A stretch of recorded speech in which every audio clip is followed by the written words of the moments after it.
Hi, I'm Greta Oliver. Welcome to the EducateU podcast, your roadmap to learning tips, techniques, and strategies to enable your student to successfully navigate the road to and through higher education. Today's guest on the Let's Talk About Graduate School segment of EducateU is Dr. Heidi Hennick-Kaminsky. Dr. Heidi presently serves as the interim dean of the UNC School of Journalism and Media. However, she joined the faculty in 2006 and has taught marketing, social marketing, and strategic communication over the years. She also serves as the Senior Associate Dean for Graduate Studies. We're going to talk to her in that capacity today because of her knowledge and all of the information that she has for students today.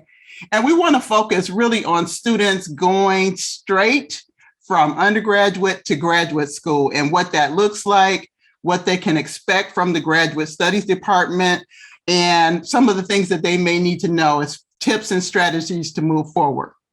So, without further ado, please join me in welcoming Dr. Heidi to EducateU. Welcome. I'm so happy to see you. Thank you, Dr. Greta. I am very happy to be here and share the wisdom I can impart.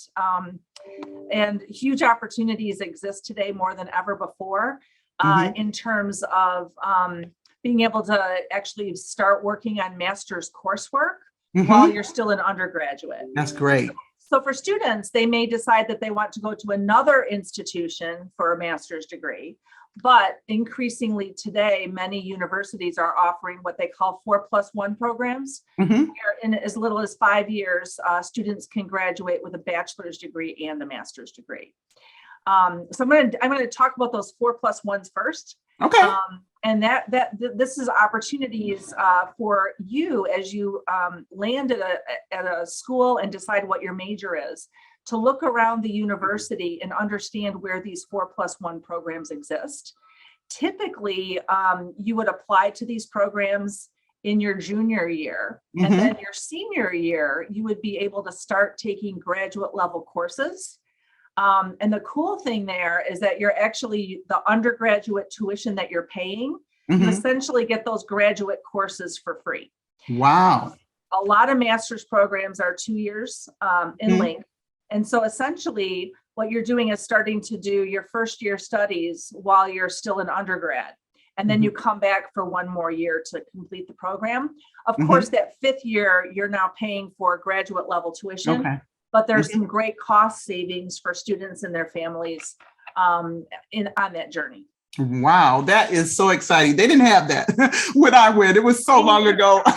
We barely got through undergrad, honestly, but this is so exciting because they can almost like kill two birds or kill a bird and a half with one stone. And so that is great. So what do students need to be aware of as they're moving forward? What kind of academic credentials should they be having if they're thinking of going from undergraduate to graduate school? What kind of things should they know as they're making this transition? Well, I think some of it begins with maximizing opportunities while you're in high school. Because the students that we see that come in with AP credits, that reduces the number of credit hours they need to actually complete the undergraduate program, which gives them some flexibility and some room, to take advantage of these 4+1s. And by the way, I did my PhD at the University of Georgia, and at Georgia, they call the 4+1 dual degree program, they call it the double dog program. Oh boy. So there's some branding that's going into some of these programs. Okay. So I think one thing is to, and then I also believe that more and more universities are getting smarter about offering affordable summer school classes. So if you're able to take, as a lot of those now that we're coming out of the pandemic and more faculty know how to teach asynchronously online, there are more online opportunities that universities are offering in the summer. So even if you didn't come in with a lot of AP credits, another way to get to free up your schedule toward your senior year to be able to take these graduate level courses is going to be to take some summer school classes to try to make some progress there. So, and if you don't do those things, you're still eligible to consider this, but this is just kind of thinking smartly. And I would argue, Greta, that today really the master's degree is almost becoming what a bachelor's degree was. Okay. And I know that many of our students that are in some of our dual degree programs are even finding that the internship that they take leading into their senior year or leading into their master's year, they're actually, because they're admitted into a master's program, their pay rate is higher for those internships. And that can also give you an edge when you're going out on the job market if they're deciding between someone with a bachelor's degree and someone with a master's degree. Absolutely. That gives them, quite a hefty resume to be, able to be compared with their peers and have done so much more, in the time frame. And so that's great. So how does the admissions test, like for graduate school, fall into that, or are the admissions tests waived? What happens with that? So depending on what degree you're seeking, there are different types of standardized tests for graduate. So for example, if you're trying to get an MBA in the business school or a management degree, that the GMAT is the test. If you're going to law school, it's the LSAT. If you're going kind of into social sciences and humanities, it's the GRE. But this world has changed too, Greta, due to the pandemic. But also due to recognition that many of these tests are biased. In terms of people's race and ethnicity, as well as socioeconomic status. So even before the pandemic, many universities were considering whether or not they were going to even require these standardized tests anymore. And UNC was actually one of the first movers here. And we moved pretty quickly to not require this for our graduate programs any longer. And then with the pandemic too, that has created some access issues and some inequities as well. And so then some additional programs temporarily suspended the requirement of these tests. So what I see based on a nationwide organization council that I'm on for other people like me across the country, we see that maybe there's about 50 to 60% of these programs that are no longer going to be requiring standardized tests. I have heard about that really on the SAT, ACT level, but not so much on the GRE, GMAT level. But that's really encouraging to hear because those standardized tests have been biased forever. I mean, we were talking about how they were biased when I went to school, and I know they are, and they're not a representation of really what a person knows. It's really their environment. And sometimes, marginalized groups are not savvy and they don't understand what any of that stuff does or what it's even asking. And it makes them look like they are not knowledgeable when they haven't had an opportunity to be. And so I'm really glad to hear that. So this sounds great. Okay, so now we're talking about a situation where some students are undergraduate students and they may come into a dual degree possibility. So usually they're admitted into their undergraduate program, but they should be seeking out, if they're interested in a master's degree, again, once they know what their major is going to be. Because at universities, there's two flavors. There is an interdisciplinary 4+1. Where somebody, for example, we have a program where people take our master's in strategic communication, but what they're in order to be eligible for the 4+1, they're coming from the environmental studies major. So what we're trying to do in that respect is take undergraduate students with deep content knowledge about the environment. And then what we're doing is fusing in our master's program to help them, train them to be excellent communicators around that specific topic. That's cool. But then you also have dual degree programs that we kind of call internal. And so basically we don't have one of these yet. We're working to develop one, but we can have a program whereby our undergraduate students can also then take our master's program. And start to take those classes while they're still an undergraduate. So sometimes it's combining from two different areas of the university, but sometimes it's getting the bachelor's and the master's in the same unit. That sounds great. I'm so excited about that because, as I mentioned before, maybe I didn't mention it to you. I might have just mentioned it to myself, but, I did everything the hard way. I got my undergraduate degree, and honestly, that was not even an option. It wasn't even in our mind to do anything beyond that if we did that. And so got my 4-year degree in 4 years, which also is a lot to get done. Yeah. It's an absolute feat. And then waited like 10 years. I was well into, family life, marriage, kids, everything else.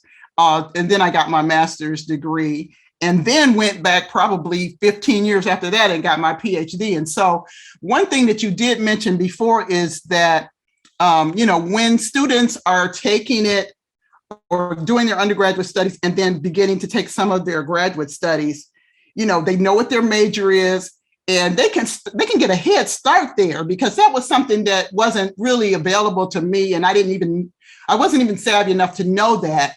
But courses and research that you're doing when you're an undergrad or even when you're working on your master's, all of that could go toward your PhD if you already know what your question is, what your interests, are. And so that kind of helps you not to have to bear such a heavy burden going from degree to degree, especially when they're related. And usually they are in some way, shape, or form. And so just learning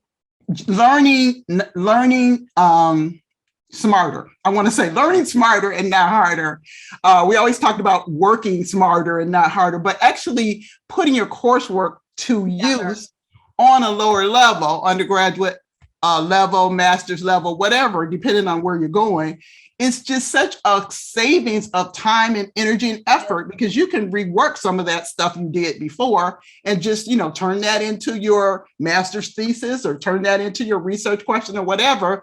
And you've already done the work. So why do it? Why go through this? It's building blocks. You're setting a really strong foundation that can go in a couple of different areas. Yes, I love this. And so so you're saying students that are interested in this kind of dual aspect of undergraduate master's need to begin contacting the graduate studies office in their junior year?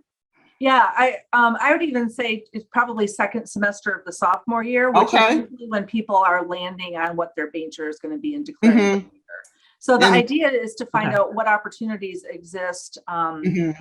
So the graduate school website will be a good place to go, because a lot of times they'll end up summarizing all of those opportunities across the university. But the other thing is, I think I just want to break in here too. You and I did it the hard way, because we got a degree and then we went into the workforce. Right. To come back, right, and go back and go back. But there's also about how your brain learns. And the way that you learn in school is different than the way that you learn in the workplace. And so when you come, I don't know if you had this, but when I came back into graduate studies work, it took a couple weeks for the cobwebs to get off. Right. Right. Because there's a lot of focus and a lot of time, right? It is consuming. Getting a graduate degree is consuming. Absolutely. Here's another tip that's really important. Many universities now are emphasizing undergraduate research opportunities. Yes. And so a lot of times then the faculty, if those opportunities exist, or if you're in a classroom with a professor and you're really excited about that person and the content, approach them, go to office hours. Right. Make sure you know who you are, because if you're going to be applying to graduate programs, you're going to need recommendation letters. Yes, absolutely. And those recommendation letters are even more important because we're not using standardized tests anymore. Right. So invest time getting to know your faculty if you're an undergrad, because those people are going to be great mentors and advocates, letter writers for you going forward. Absolutely. That creates an opportunity to ask if they're doing any research that you might be able to help out with, because getting exposed to that also kind of gives you a sense and a feel for, whether you're interested in going on for a PhD or if you're more interested in a professional master's program. Right. That's really important. I always, recommended students get to know their professors. They should know who you are by name. Yes. Make yourself known, whether you need help or not. Make sure that you know your professors, because if they have to write something for you, they should know you. It shouldn't be them making up something like they've never seen you before. That is outrageous. And it's a lot to ask of someone as well.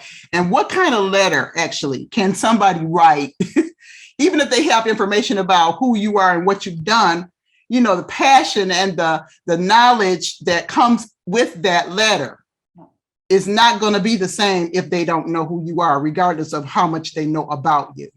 And so I just want students to understand that that is very important. And that's one thing that they should definitely do, because everybody needs help on a college campus. I don't care what level you are. And everybody needs mentors, regardless of what age you are. You know, I have mentors now, you know, and I'm still going and asking them things and trying to figure out things, because everybody doesn't know everything. I just found that out. No, I know everybody doesn't know everything, and everybody can get help from others. And so, you know, and when you are older and you have some knowledge and some wisdom about these processes, you can become a mentor and help someone else too, you know, help guide someone else along the way. And so we know it's probably going to be a bit easier, I think, because your brain is already engaged in learning, and not 10, 15 years out, and you don't even know what a classroom looks like. So that might be a good factor for going straight from undergraduate to graduate. Also, you can take advantage of your internship on the undergraduate level too, that kind of meshes well with whatever you're interested in as far as graduate school. All of that stuff becomes experience. And so that is key as well. And so how do they grade in the graduate courses? Are they pass, fail? Are they, you know, letter grades, or does it just matter? What school?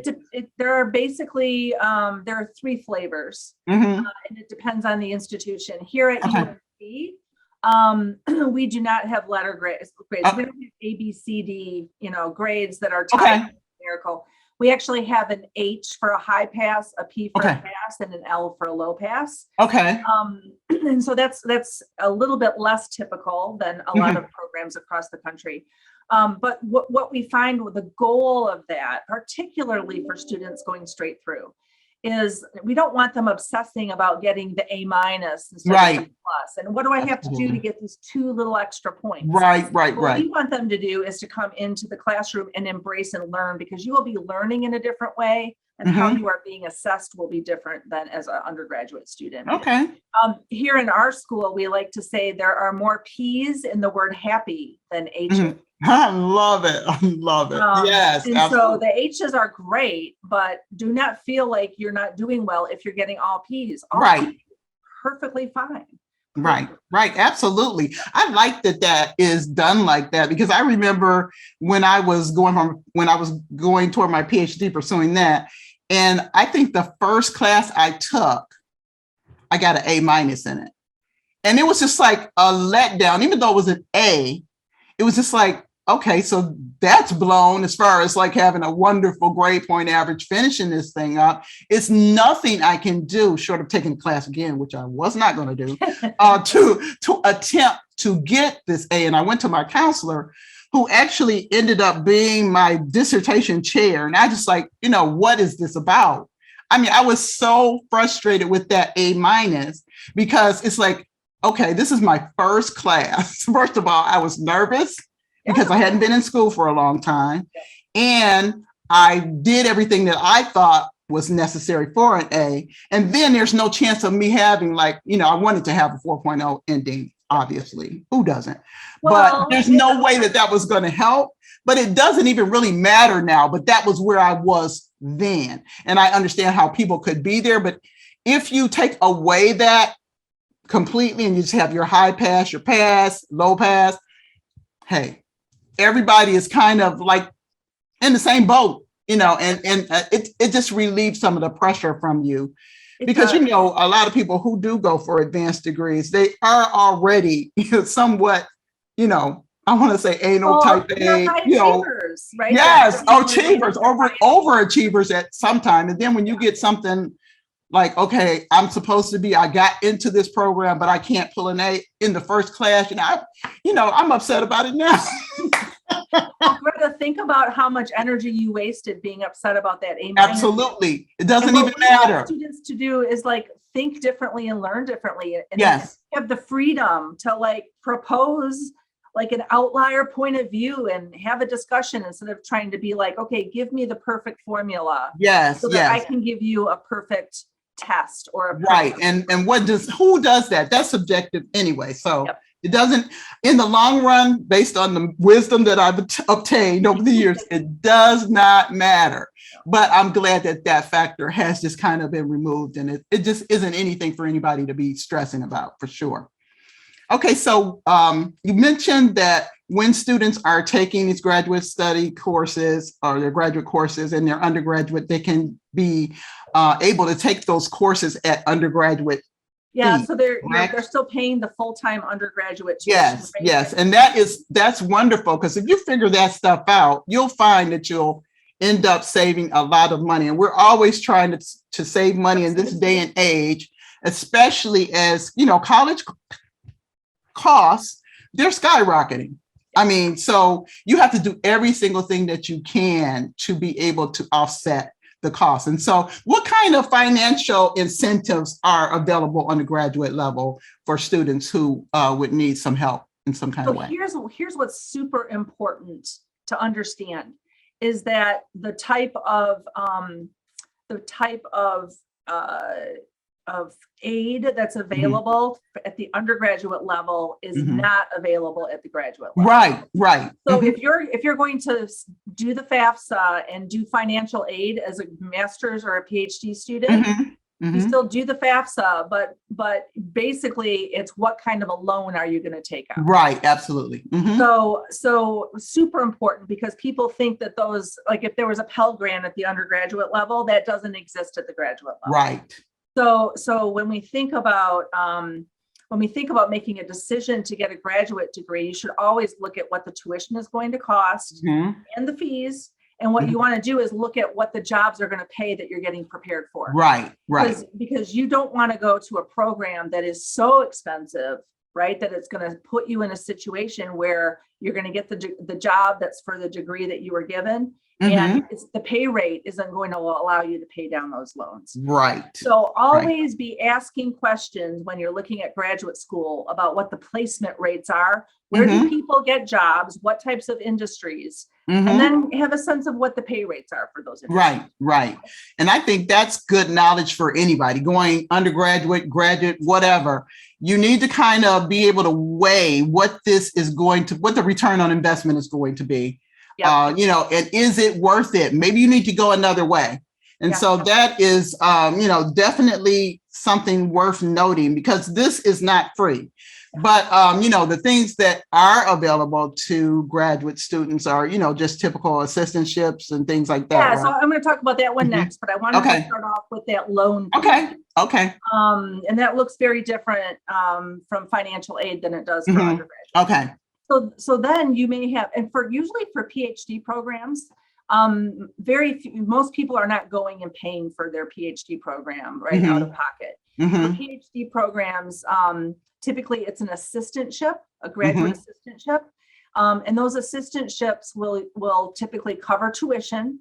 They'll cover fees. They cover health insurance, and then there's a stipend, like basically what's your paycheck going to be. Here at UNC Chapel Hill in our PhD program, the stipend that our graduate students make is $20,500. And that is for fall and spring semester. So it's for 9 months. The term assistantship usually means that you are required to do some work or some service, right? It's not a free scholarship for you, right?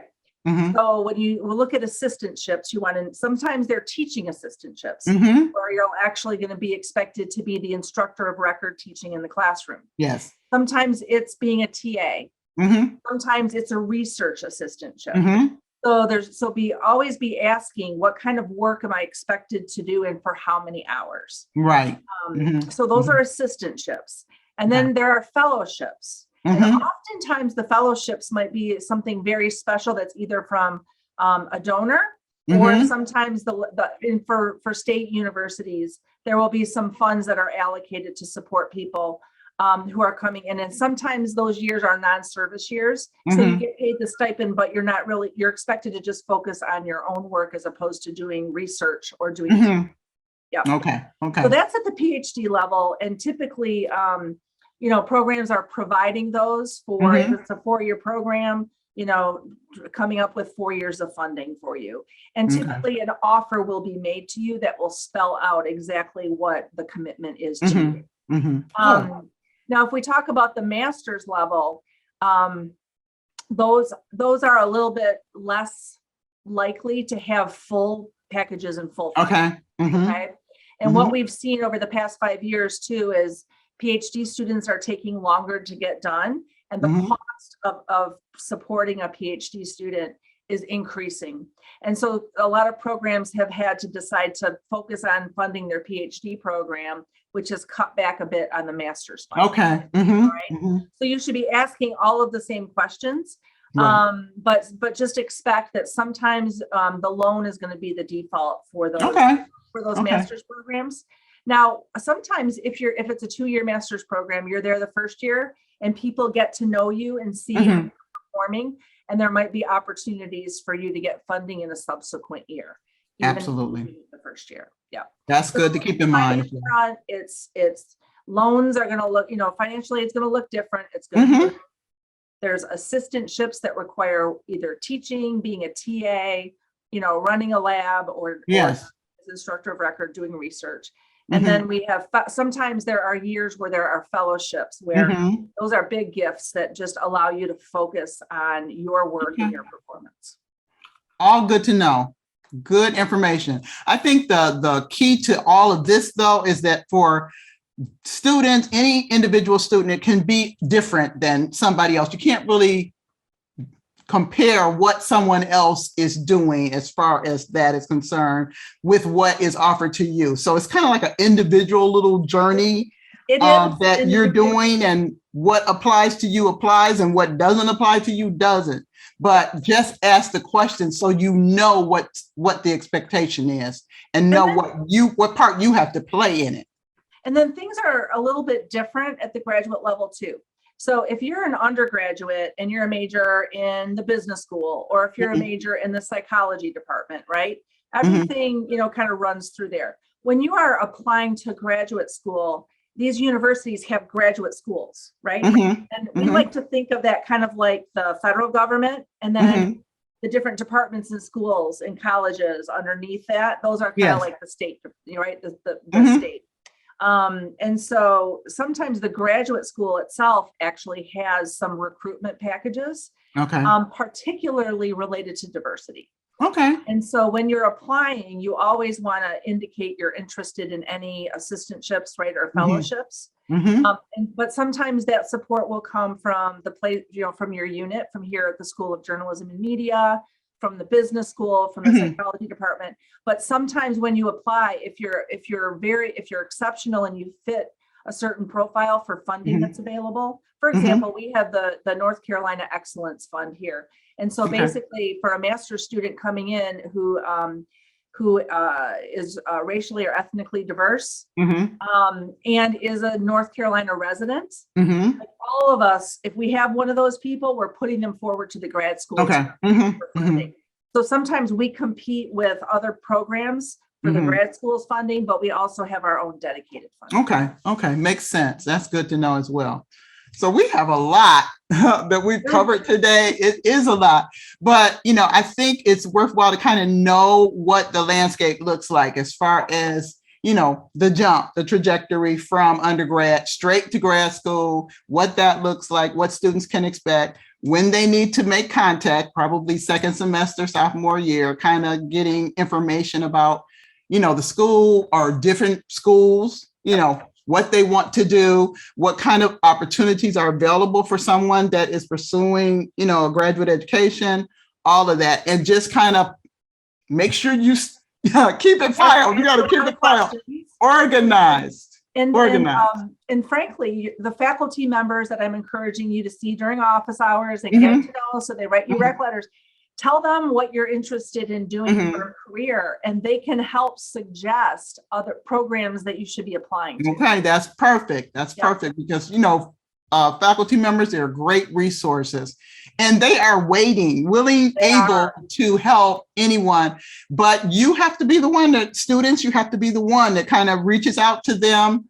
They're not going to chase you down, even though they might see that you're a gifted student. But if you have questions, if you have interest, or even if you just need to get to know them, which every student needs to do, Get to know your professors. It shouldn't just be, strangers in a room for a semester, and if it's in your major, you're going to have the same professor several times. You might as well get to know who they are and let them know who you are and what a great student you are. And they can be a great source of help to you as well. Well said. All right. Hey, I get a star today. Many stars. I love getting stars. But I have appreciated this time you spent just telling us so much. It's a lot, but this is a big step. Graduate school is a big step. It's a bigger step than even undergraduate, because if you're going to continue, especially in this day and age, when so many students may choose to just go, directly from undergrad into trying to get their profession set, get their career started, all of that, to stay in school additional period of time before you actually get a job. It's worth all of the questions that you ask and all of the notes that you take and every step that you do to make it easier for yourself. So thank you so much for helping students and parents know about graduate school. I appreciate your expertise. All right. So you have a wonderful rest of the day, and I'll catch up with you later. Thanks, Greta. Take care. Bye-bye. Okay, bye-bye. Thank you for joining us today on EducateU. If you wish, you can send me your questions or comments about the college-going process or the podcast contents by sending an email to drgreta@gretaoliverconsulting.com.